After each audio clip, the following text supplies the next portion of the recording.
Esta es tu casa, ANADE. Bienvenido, Carlos. Luis, muchísimas gracias por esta invitación. Un agradecimiento a todos los que hoy participan. Y sí, compartimos muchos aspectos importantes, además de la visión de integridad, que también estuve observando que este Comité de Derecho Procesal e Insolvencia en general tiene uno de los elementos sustanciales en la integridad. Es Y bueno, pues correcto. eso nos hermana y nos une.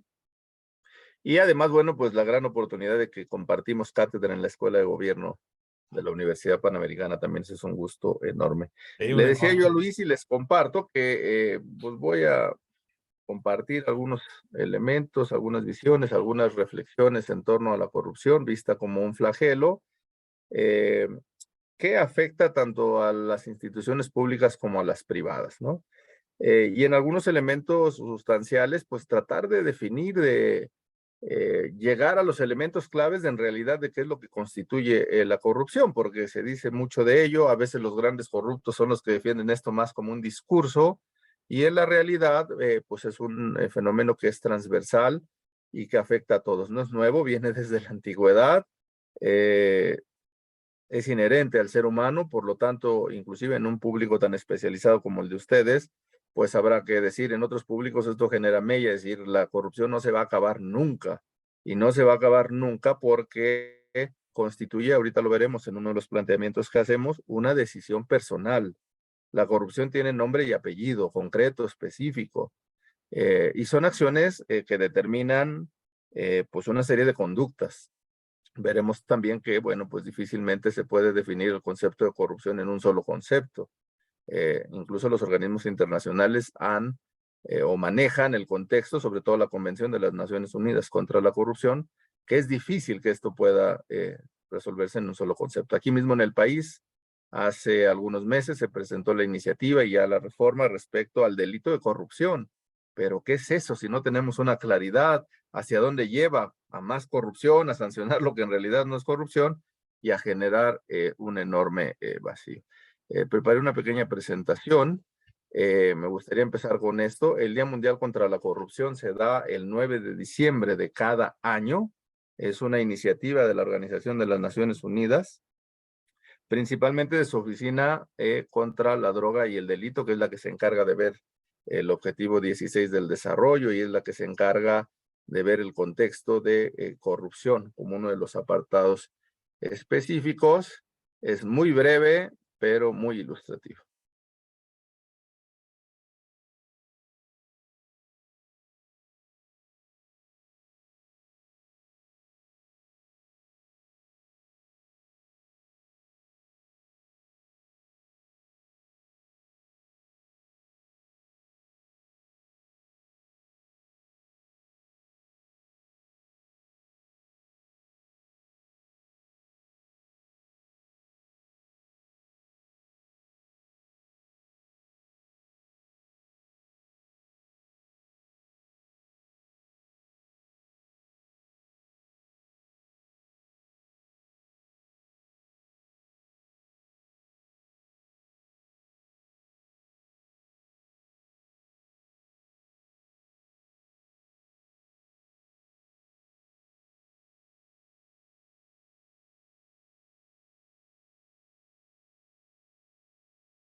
Bueno, justo aquí la Oficina de las Naciones Unidas contra la Droga y el Delito, pues la que a nivel, segundo, la que a nivel mundial se encarga de ver el contexto anticorrupción, el de integridad y algunas medidas pues para paliar este tema. Muy brevemente vimos cómo los efectos de la corrupción van generando pues un flagelo que va destruyendo, que va anquilosando, que va determinando, crecen aquellos que hacen la corrupción y decrece el contexto en un estado de derecho, ¿no? La sociedad es la más afectada, sobre todo los sectores más vulnerables.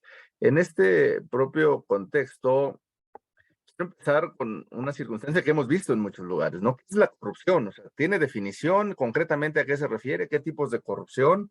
Porque en nuestro país vemos desde el concepto de la dádiva, desde el concepto de brincarse la fila, hasta cuestiones mucho más graves que determinan actos corruptos, ¿no? Más en el ámbito de ustedes, en el contexto procesal y de insolvencia, a mí me gustaría escuchar también muchos de los aspectos con base en su conocimiento, en su expertise, que podamos entablar un diálogo para determinar algunos elementos también en esos campos, ¿no? La corrupción es transversal, la corrupción es general, la corrupción permea, como permea el agua, prácticamente en todos lados, ¿no? En México había un debate si esto es genético o es cultural. Hubo un presidente de la República, Peña Nieto, que decía que esto en algún momento era como pues genético y cultural, y la realidad es que no es genético porque no existe el gen de la corrupción, no se ha determinado que si cambia X, Y, X y determinado factor que sí genera otro tipo de condiciones que sabemos que existen, en este caso pues no existe, y si existiera el gen de la corrupción, pues no se ha determinado que sea mexicano, ¿no? Entonces, en ese contexto pues tenemos que estar muy claros, no es genético, tampoco es cultural.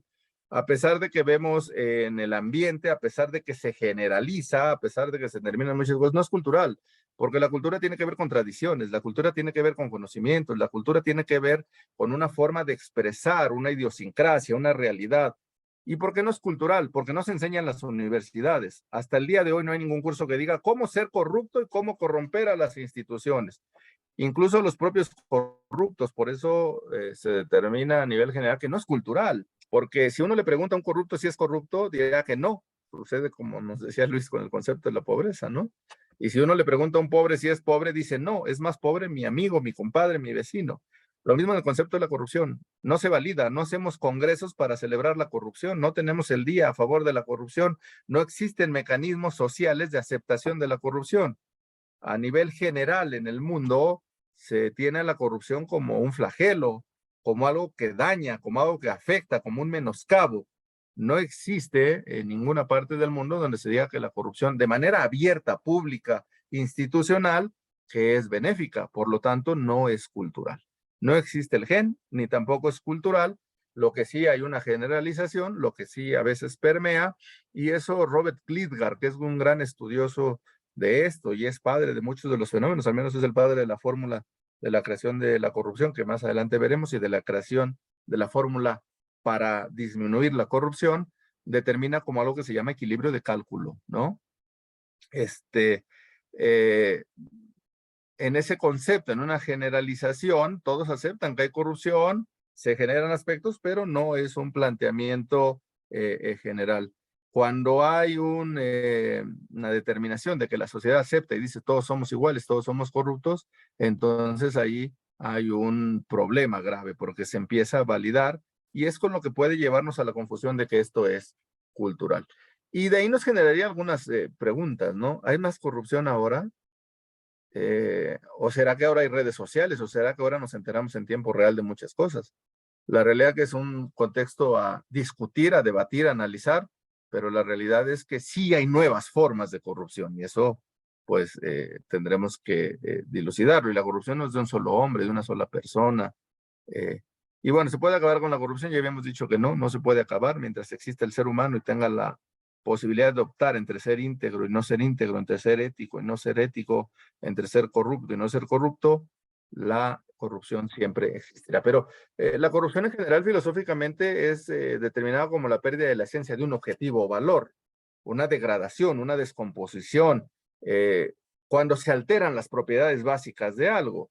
Digamos que eso como un concepto transversal, pero ¿A qué corrupción nos referimos? Porque estas son aseveraciones también de Robert Klitgar. Existen dos tipos al menos de corrupción. Otros autores las han denominado de otras maneras. Hay quien habla de corrupción negra, hay quien habla de corrupción gris, ¿no? Y luego le pone diversos matices de color, o incluso la corrupción blanca, que es la más sencilla, ¿no? Que la blanca se referiría a la freelance y la sistemática, pues se referiría a la corrupción negra. Algunos otros más han tomado como determinación que existe corrupción por grados, ¿no? La más grave, la menos grave, y etcétera. Yo tomaré la fórmula de Robert Klitgar, donde define a la corrupción en una primera etapa como corrupción freelance, la corrupción que sucede todos los días, la que es circunstancial, la que no nace una manera, la que no pasa amaneciendo uno y diciendo voy a salir y voy a extorsionar a alguien o le voy a dar una dádiva al policía o me voy a asaltar. Nadie hace eso, sino que se encuentra en una circunstancia en la cual de pronto olvidó la licencia, se pasó un alto, la propia realidad lo puso en una circunstancia y entonces puede cometer un acto corrupto, pero en este caso es un acto aislado que puede no ser repetitivo ni continuo o que puede no volverse a dar. Eso se denomina freelance. Conocemos comúnmente las mordidas, algún pequeño incentivo, alguna cuestión. ¿Quiere decir que esto no es grave, no debe de cuidarse? No, por supuesto es grave y debe de cuidarse.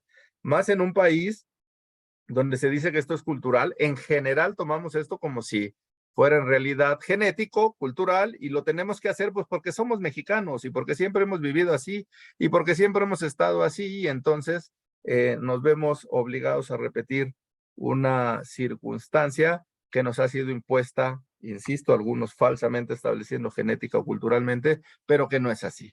Esto al final de cuentas siempre nos enfrentará a una decisión.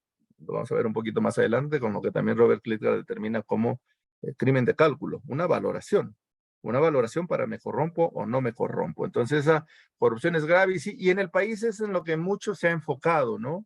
Al menos en el aspecto de algunos estudiosos, de algunos ONGs o organismos que están viendo este contexto, lo están viendo más desde esta óptica.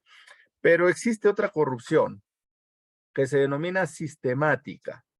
Una corrupción donde existen grandes redes de corruptos, expertos, conocedores, que se dedican todo el tiempo a planear, a desarrollar acciones específicas para poder desviar los recursos, para poder insertarlos en el sistema financiero nacional, para poder generar utilidad, y eso pues implica a gente preparada, capacitada para generar actos de corrupción, principalmente la que establecen los organismos internacionales o la que verifica en este caso la tan multicitada Oficina de las Naciones Unidas contra la Droga y el Delito, tiene que ver mucho más con esta corrupción sistemática, con esta corrupción que se podría denominar como gran corrupción y en la cual pues no participa una sola persona. Yo he hecho reflexiones, por ejemplo, en casos tanto nacionales como internacionales, pero ahora en el caso de México, ¿dónde se esconden 36,000 millones de pesos que se desviaron en un ejercicio presupuestal, por ejemplo, en Veracruz? Una sola persona, aún siendo el gobernador o el secretario de Finanzas o cualquier autoridad, ¿lo puede hacer solo? Pues por supuesto que no. Requerirá actuarios, requerirá abogados, requerirá financieros, requerirá expertos, requerirá cargadores, requerirá un sinfín, es decir, una estructura, una red, un mecanismo para poder generar ese acto de corrupción y después poderlo insertar a la normalidad, que al final de cuentas es lo que quieren los corruptos. Los corruptos no solo es que desvíen recursos, no solo es que menoscaben a las instituciones públicas o privadas, sino requieren o pretenden sacar una utilidad, pretenden sacar un beneficio. Y en ese contexto, bueno, pues están obligados a tomar determinadas acciones que los lleve a la normalidad o bien a por lo menos integrarlos al sistema financiero común. En esta circunstancia, les decía, la corrupción, según Robert Klitgar, es un crimen de cálculo. Y es un crimen de cálculo en el que la persona hará un análisis de los costos y de los beneficios. Si hay mayores beneficios y pocos costos, es común que la gente se va a corromper, porque faltan sistemas. Hay una frase bíblica, a mí me gusta mencionarla mucho, no es clase de religión ni tiene nada que ver con eso, pero es muy ilustrativa, ¿no? En arca abierta hasta el más justo peca. y la frase dice hasta el más justo. No dice cualquiera, no dice el común, no dice todos, hasta el más justo. Haciendo una reflexión y un análisis de esa frase, lo que determina es que en esa arca abierta, y si no hay nadie más, entonces si falta un sistema, si falta una visión, si falta un seguimiento, si falta un control, entonces es más fácil que esa persona puede corromperse. Aquí ven dos figuras y dos imágenes, una de la garita de San Isidro en la frontera norte de México con los Estados Unidos de Norteamérica, concretamente en Tijuana, y aquí camino hacia Ensenada, bueno, la panorámica que cruza todo y pues llega a esa garita. ¿Por qué está esa imagen ahí? Bueno, sirve de ejemplo porque una persona que viene conduciendo de este lado mexicano puede venir sin cinturón de seguridad, puede venir corriendo a 130, 140 kilómetros por hora, puede traer el volumen del radio a unos decibeles muy altos y va a conducir como quiera, con desorden y todo, pero llegando a la garita de San Isidro, casualmente se pone el cinturón, va a cruzar de manera muy decente y muy respetuosa. Una vez estando en los Estados Unidos de Norteamérica, no superará 30 o 35 millas, tratará de cumplir las normas y dirá, ¿qué sucedió? Estamos hablando de la misma persona, con una conducta de este lado del país, con una conducta de aquel, que mucho es lo que sucede, por ejemplo, con los jóvenes en los Estados Unidos, ¿no? Vienen aquí a alcoholizarse, a drogarse, etcétera, porque allá en su país no se los permite. Si lo extrapolamos eso a un concepto de corrupción, estamos hablando de un crimen de cálculo. ¿Por qué aquí no uso el cinturón? ¿Por qué aquí voy a toda velocidad? Porque lo primero que pienso es que no me va a suceder nada, que no me van a detener, que no hay policías, que estarán distraídos en otra cosa. Pero si me llegaran a detener, pues yo podría sobornarlos, ¿no?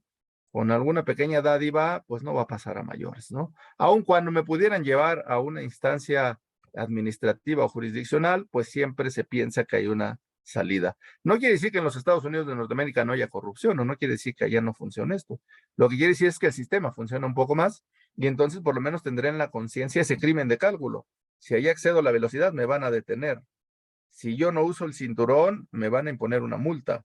Tal vez me retiren la licencia y lo menos que sucederá es que llegaré a la corte y entonces me implementarán un proceso en el cual pueda ser sancionado, me retiren la licencia, no me permitan volver a conducir en ese país o alguna otra sanción económica severa que entonces me haga saber que no debo de actuar esa conducta. Pero estamos hablando de la misma persona. Estamos hablando de dos circunstancias distintas, pero la misma persona que hace un crimen de cálculo. De este lado tengo más beneficios, menos costos, del otro lado tengo más costos, menos beneficios, entonces, tomo en consideración. Pero además la corrupción, aquí hay un mapa de Transparencia Internacional que nos ve en un rojo candente cómo va creciendo el concepto de la corrupción. Hoy prácticamente no hay país del mundo que se salve. Aún los países que en este índice de percepción de la corrupción están más cercanos a menos corruptos, pues tienen actos de corrupción, solo que la sancionan y la castigan, ¿no? Por ejemplo, en Dinamarca, que es un país lo más cercano hacia el índice de los países menos corruptos, es decir, el menos corrupto de todos y el que aún sigue creciendo y desarrollando aspectos contra la corrupción, pues tiene bien definido. La gente le llama corrupto al corrupto, se denuncian los aspectos. Claro que hay actos de corrupción, no son impolutos.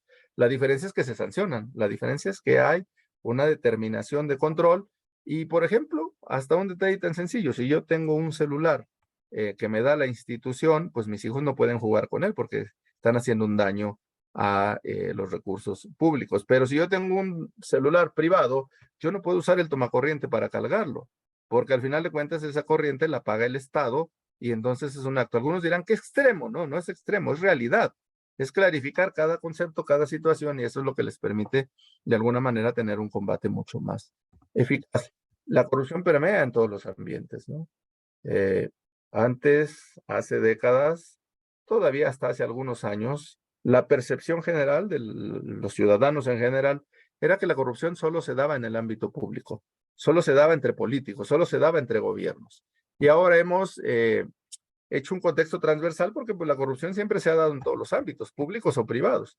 Ahora se empiezan a percibir de alguna manera en lo integral, pero hoy tenemos el caso de la FIFA en el fútbol, o el caso de Odebrecht como una empresa transversal que afectó pues varios gobiernos, ¿no? Y que pues en este país todavía no ha generado las sanciones que se requieren para este tipo de actos. y bueno, hasta este estadio que está en Europa, donde se manda a hacer un estadio y luego se siembran una cantidad enorme de árboles en el centro, con lo que, bueno, no tiene razón de ser una acción de gobierno así. Él es Robert Klitgar, él creó una fórmula de la gran corrupción, esta corrupción sistemática que hemos determinado, que es C igual a M más D menos A, que en este caso es transparencia en nuestro caso, accountability en el caso norteamericano, donde corrupción es monopolio, en donde discrecionalidad es la D y donde rendición de cuentas o transparencia es la A. Entonces, la corrupción se genera donde existen grandes monopolios, donde existe un ámbito enorme de discrecionalidad y donde se disminuye la rendición de cuentas, la transparencia o el accountability. Y bajo esa circunstancia, bueno, pues siempre se generarán acciones de corrupción cuando se dé esta fórmula. Algunas definiciones, muy en general, de lo que determinan algunas instancias internacionales respecto a lo que significa la corrupción, y la OECD, la Organización para la Cooperación y el Desarrollo Económico, OCDE, considera que la corrupción es el abuso de un cargo público o privado para conseguir un beneficio personal. Abuso de un cargo público o privado para conseguir un beneficio personal, aunque en el caso del abuso, pues está muy ambiguo, muy amplio, pero en general comprendemos de qué se trata. Para Transparencia Internacional, define la corrupción como el abuso de un poder conferido con fines de lucro personal. Ya no hace la diferenciación pública de la privada como sí lo hace la Organización para la Cooperación y el Desarrollo Económico, ¿no? Pero al final de cuentas estamos en ese mismo contexto, un poder, una acción, una facultad que se usa para beneficios personales, indistintamente de si es público o privado. Pero en el caso de los tratados internacionales o del ámbito internacional, con uno de los mecanismos más sólidos del combate a la corrupción, que es la Convención de las Naciones Unidas contra la Corrupción, y miren qué paradoja, el otro nombre de la Convención de las Naciones Unidas contra la Corrupción es la Convención de Mérida. Y la Convención de Mérida cobra ese nombre. Bueno, hay varios Méridas en el continente, pero el más conocido para nosotros pues se da en el estado de Yucatán. Es ahí donde se reúnen los diversos países a firmar la Convención de las Naciones Unidas contra la Corrupción y como todo tratado internacional pues cobra el nombre de donde fue firmada. Entonces la Convención de Mérida en un país con altos índices de corrupción, bueno, pues ha determinado que no es posible definir la corrupción en un solo concepto. Eso ya es un aspecto acordado, determinado entre los diversos instrumentos internacionales, que no es posible definir la corrupción en un concepto, ¿no? Es decir, corrupción es muy complejo. Y para efecto de su persecución, del combate, de la lucha contra él, ha definido que sí existe un catálogo de actos corruptos. Es decir, no existe una definición de corrupción como tal, pero sí actos corruptos.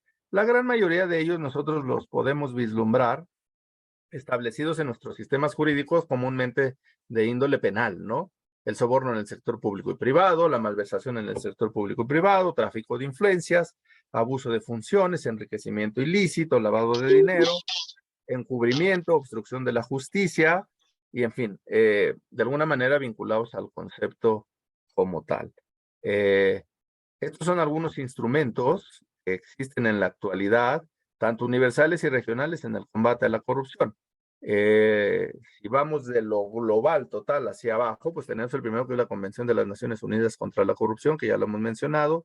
También tenemos en nuestro sistema la Convención Interamericana contra la Corrupción, ¿no? Y en el caso de más ligado al concepto también de los actos privados, la Convención para combatir el cohecho de servidores públicos extranjeros en transacciones comerciales e internacionales de la OCDE, ¿no? Y de ahí algunos derivados, pues en cuanto a resoluciones o elementos previos a su existencia y cómo han sido establecidos.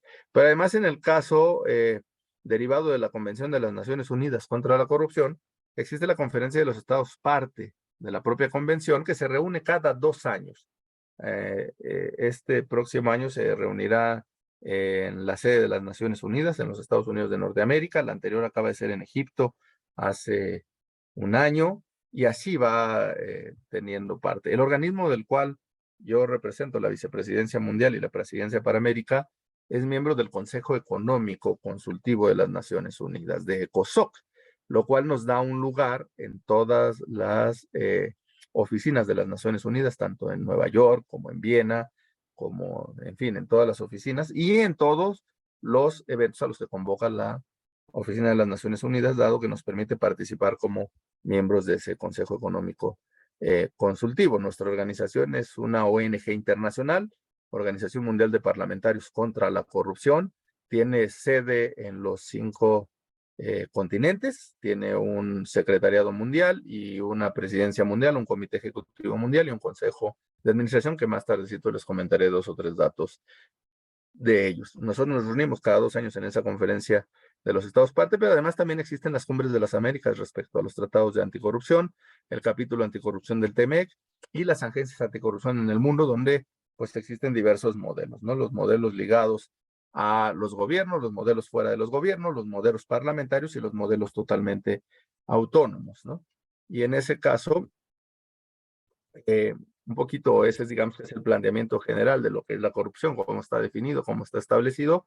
Y me gustaría un poquito enfocarlo, así me lo pidió Luis, haré algunas aseveraciones e insisto que después lo rico de todo esto será el diálogo, porque sin duda que el concepto de la corrupción en el ámbito procesal, en el ámbito jurisdiccional y en el ámbito de las insolvencias y algunos otros aspectos, pues sin duda tiene injerencia, permea, actúa, pero es un tema también mucho más complejo que requiere de expertos como ustedes para poder vislumbrar algunos otros contextos en este sentido.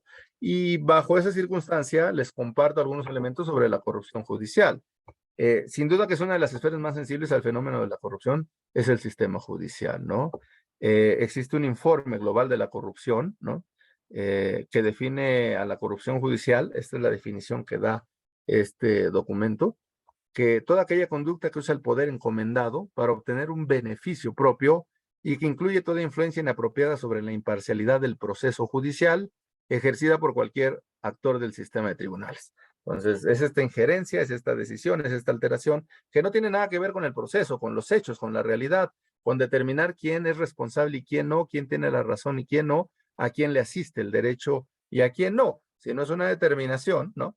Que lo pone en razón de un interés personal por encima de los que están llevando su propio proceso, ¿no? Organizaciones como Debido Proceso Legal también dan algunas señales, ¿no? A la hora de definir actos de corrupción, y ellos lo definen como aquellos en los cuales la conducta del funcionario o empleado judicial sirva a la violación del principio de imparcialidad en el procedimiento judicial para la obtención de un beneficio ilegítimo para una parte y o para sí mismo. Entonces, también que esa alteración sea solo para beneficiar a terceros o beneficiarse en lo particular, indistintamente de ello, pues es un acto de corrupción judicial. Y en cuanto a la corrupción judicial, entendemos que la justicia es una instancia fundamental del Estado y de la sociedad. En todo Estado de Derecho, pues existe algo que se denomina, y que de hecho son derechos fundamentales, ¿no? Los derechos de seguridad y certeza jurídica. Y estos derechos de seguridad y certeza jurídica, pues nos los dan las reglas del juego. Saber que hay tribunales previamente establecidos, saber que hay jueces perfectamente o claramente formados, con claridad de un cumplimiento ético público y ético personal, que hay una serie de normas previamente establecidas y que no va a haber sorpresas en un proceso o en un procedimiento.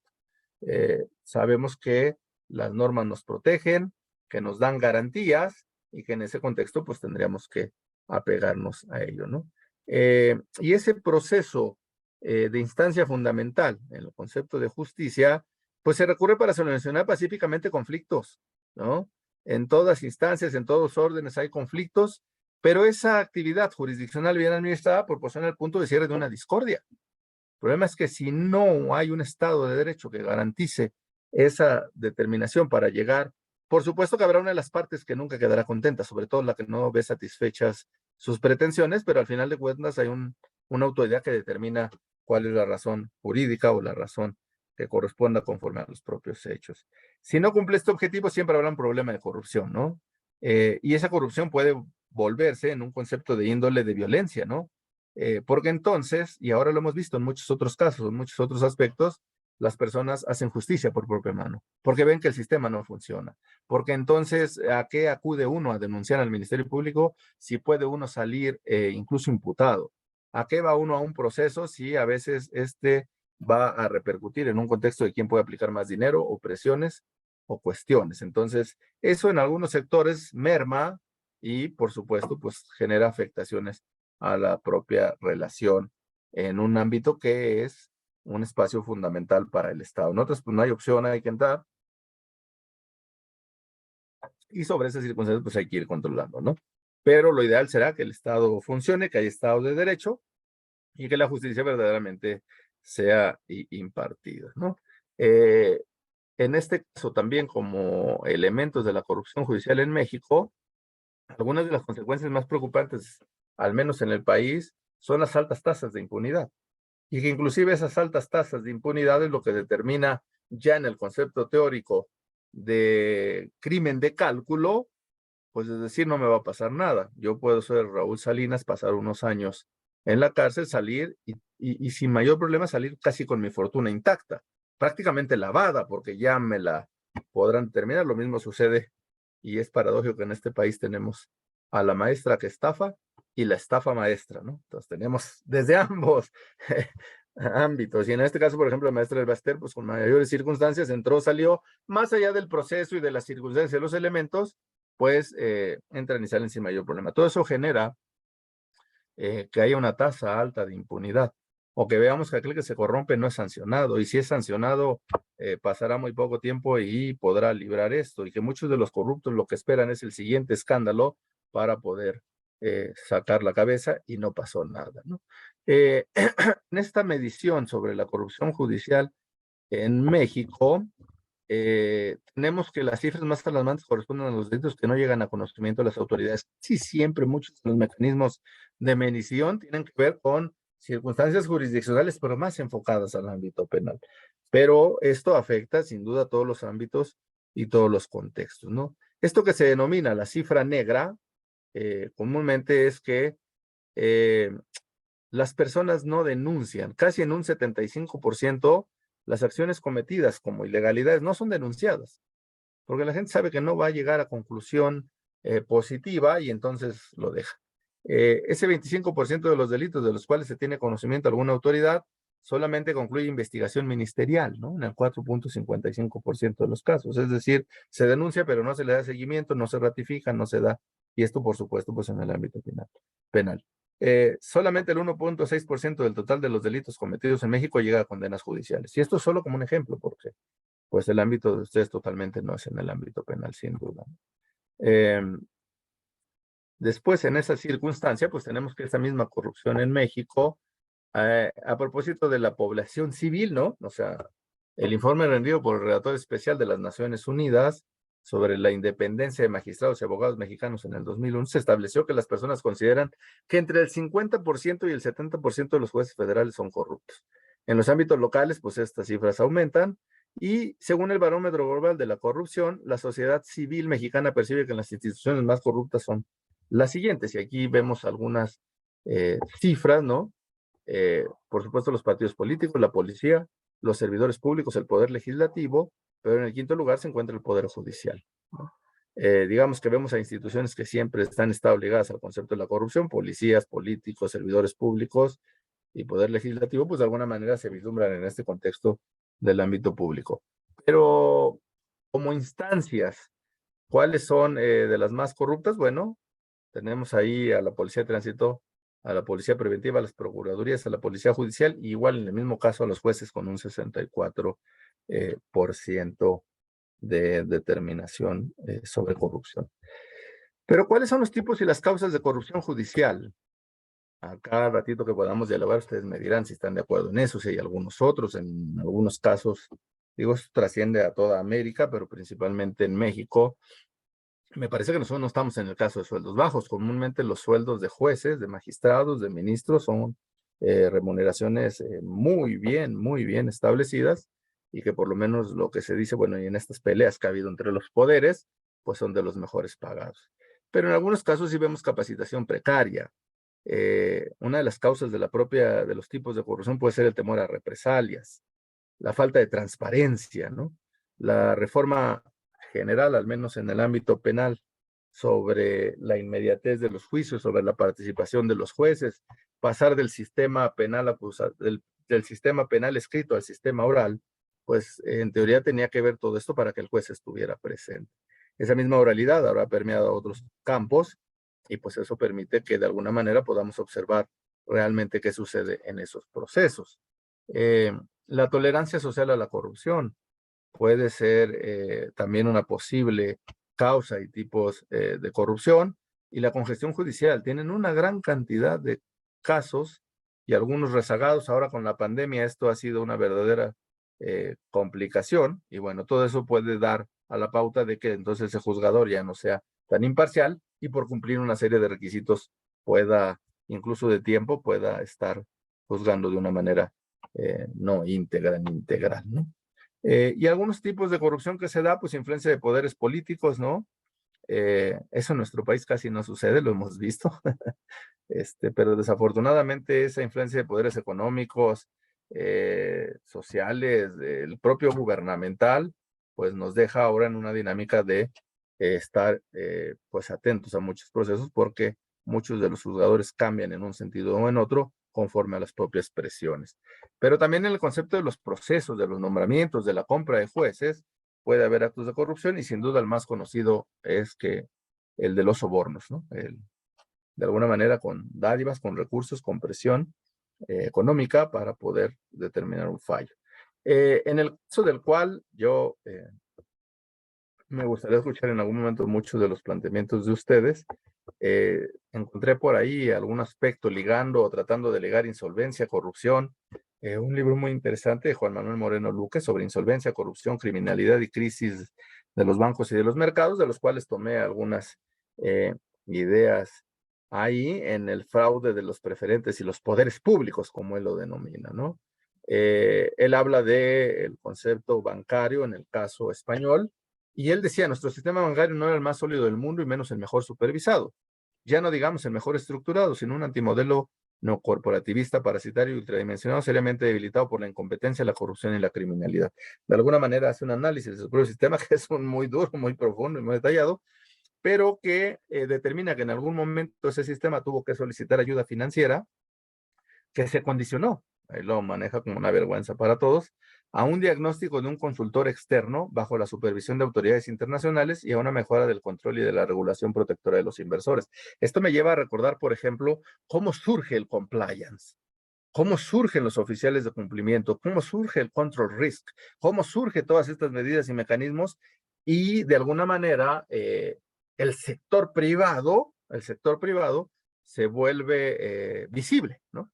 No quiere decir que no hubiera actos de corrupción, no quiere decir que no existieran, sino era de alguna manera invisible porque todo esto se acotaba en el ámbito público. Y digo que me lleva al recuerdo porque existe la empresa Siemens, Siemens Internacional, esta empresa alemana que tiene múltiples actividades en el mundo, es sancionada tanto por el tribunal alemán como por el tribunal estadounidense, dado que había una serie de circunstancias ahí de actos corruptos desde su consejo de administración, luego una serie de medidas mal tomadas, e inclusive algunos elementos que esto también sucedía en otras instituciones, donde, por ejemplo, para la integración, en el caso de América, para la apertura de nuevos negocios, para el involucramiento de recursos, tenían apartados de recursos determinados que sabían que había pues extorsiones, corrupciones y demás en el caso de América, pero que sin esos incentivos no iban a poder abrir un negocio, no iban a poder tener una participación, y lo único que en algún momento la autoridad les pedía era, pues infórmenlo a la autoridad de su país, ¿no? Entonces, tengo tal cantidad de recursos que voy a utilizar para sobornos en América porque no hay otra opción, es un mecanismo ya perverso, pero que en la realidad existe, y luego en algún momento cuando estos revisores determinan que al final de cuentas es un acto de corrupción, validado, normalizado, legalizado, pero es un acto de corrupción. Al final de cuentas está utilizando un recurso público, un recurso privado, un recurso como tal, para ir a un país determinado y ofrecerlo a cambio de que se puedan cumplir los trámites, que se aceleren los negocios, etcétera. Y bueno, esa sanción determinó cambiar todo ese consejo de administración, esa sanción determinó cambiar nuevas políticas de la propia empresa, y es ahí como surge el compliance. y surge entonces el control de riesgos y surge entonces la participación privada autoridad con mayor claridad. De hecho, en alguna parte de lo que leía Luis ahí, en la oportunidad que he tenido 2 oportunidades de certificarme en temas anticorrupción en la International Anti-Corruption Academy, la Academia IACA, la Academia Internacional Anticorrupción con sede en Viena, que gran parte de los recursos que tiene establecidos fue esa multa que le impusieron, porque no solo fue una sanción y un cambio de normativas, de instituciones, de autoridades, sino además recibieron una sanción de 100 millones de euros que fueron aplicados directamente al combate y a la lucha contra la corrupción, principalmente en el contexto de formación y capacitación. Entonces ahí vemos algún mecanismo que surge. En este caso, de este análisis que hace Juan Manuel Moreno Luque en el caso español, pues nos deja algunas luces con las cuales, ¿qué dice? Deriva de la investigación. Bueno, resulta que de la investigación, los emisores insolventes tenían un valor liquidado negativo de más de 100 millones de euros, ¿no? 100 mil millones de euros, pero en lo que sirvió, y dice él con énfasis, ver para creer, para que en el concurso FROG juez y parte, dichos emisores se apropiaran de 5.018 millones de euros de sus propias víctimas. Es decir, una especie de causa general invertida contra ahorro popular y una aberración jurídica, financiera y política muy difícil de superar. He de decir también que hay poca información en este concepto de corrupción e insolvencia, ¿no? Quizá a lo mejor no quiere decir que no existan muchos casos, aquí hay uno de ellos, solo es gráfico, pero que no están documentados, que no están escritos, y yo me parece que hay mucha tarea también por trabajar en el campo concreto. En el caso mexicano, bueno, pues acá es más enfocado al caso del fraude por insolvencia, ¿no? Un tipo penal, y a lo mejor podemos decir, como es una conducta ilícita, un tipo penal específico, una sanción, pues está resuelto en ese campo. ¿Cómo lo llevamos al concepto de corrupción? Al final de cuentas, una decisión que te permita colocarte en un estado de insolvencia, ¿no? Con un mecanismo claro, con un objeto claro de eludir obligaciones a cargo con respecto a los acreedores, pues indica sin duda una conducta corrupta, ¿no? Más allá de que está tipificada, más allá de que hay una sanción, más allá de que en el contexto civil podría ser también conforme al concepto de la acción pauliana, ¿no? Pero en este campo, insisto, que es un tema de mucho mayor expertise, del cual seguramente ustedes tendrán algunas valoraciones, análisis y reflexiones al respecto, ¿no? Acá se imponen de 6 meses a 4 años de prisión y de 50 a 300 días multa, pero hasta que se determina que efectivamente ese delito de fraude por insolvencia reunió todos los requisitos del tipo penal. Hasta antes, pues por cuestión de deudas, no podemos ser encarcelados, ¿no? Hasta que ya se define que efectivamente hay una conducta penal, pero al final de cuentas no deja de ser un acto de corrupción. Para ir cerrando, ¿cuál es el costo de la corrupción en México? Bueno, y habría que decir que esa corrupción no es exclusiva de México, pero la corrupción nacional nos cuesta, según datos de Transparencia Internacional, algo así como unos 347 mil millones de pesos anuales. Y digamos que eso a lo mejor lo que se ha podido como graficar y demás, una cantidad enorme que no se le dé seguimiento, no se rastrea, me parece que todavía puede estar en un nivel mucho más alto, ¿no? Y se habla de corrupción como un fenómeno privativo del sector público, como lo he venido diciendo. Sin embargo, ahora el sector empresarial, la sociedad en su conjunto y desde luego todos los sectores, pues están implicados en este contexto, ¿no? Aquí pongo ya para casi finalizar la misma fórmula de Robert Klitgar, ahora para el combate eficaz a la corrupción, y determina que es posible, y hay muchos casos de éxito en este contexto. Y la fórmula no es más que invertir los factores, tal cual invertir los factores. Y entonces decimos que a mayor accountability o a mayor transparencia o a mayor rendición de cuentas, menos discrecionalidad, es decir, que la autoridad se apegue al cumplimiento de la norma, que cumpla sus funciones, que se apegue estrictamente a lo que corresponde, que dé cuenta de ellos, pues habrá menos monopolios. Y entonces la corrupción irá disminuyendo.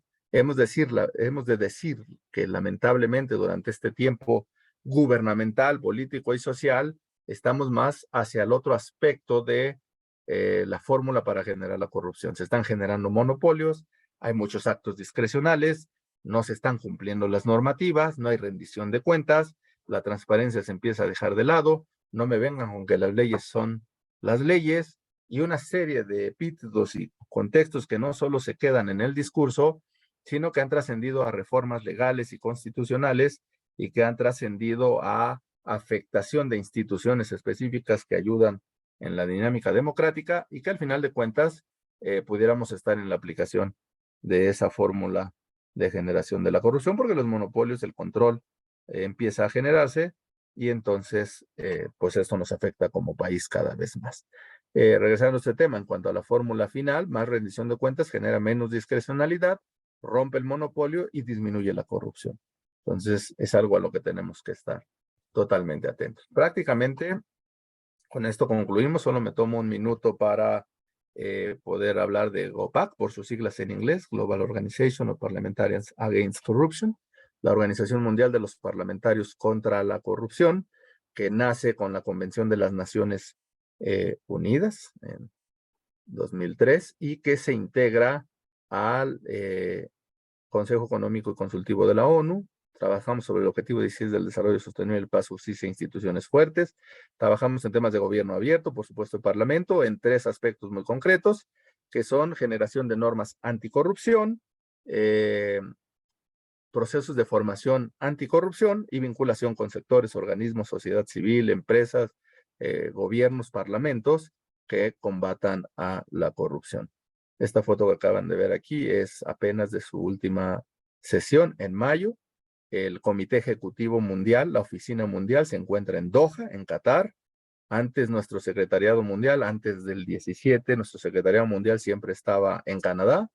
Ahora va a donde está el presidente mundial y el actual presidente mundial es este líder del Parlamento Árabe que ven en el centro de la foto, que es el doctor Ali bin Fetais Al-Marri, que es del Parlamento de Doha, ahora preside a nivel mundial OPAC y lo acompañamos su comité ejecutivo mundial.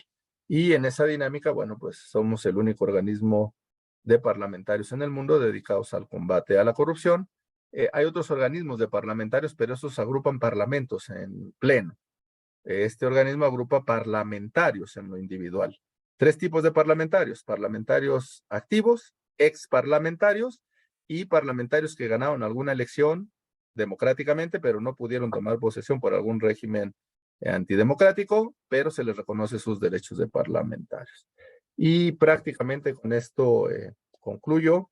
Será muy interesante el diálogo que podamos establecer. Aquí vienen algunos de mis datos: Carlos Alberto Pérez Cuevas, mi correo personal, y bueno, pues con Luis tenemos los datos personales. Le agradezco mucho a Luis esta invitación y a todos ustedes esta oportunidad de poder compartir algunas reflexiones, algunas experiencias, algunos conocimientos y sobre todo la oportunidad también de nutrirme escuchándolos con sus planteamientos. Muchas gracias, Luis, y estamos a la orden. Gracias a ti, Carlos. Nos diste un recorrido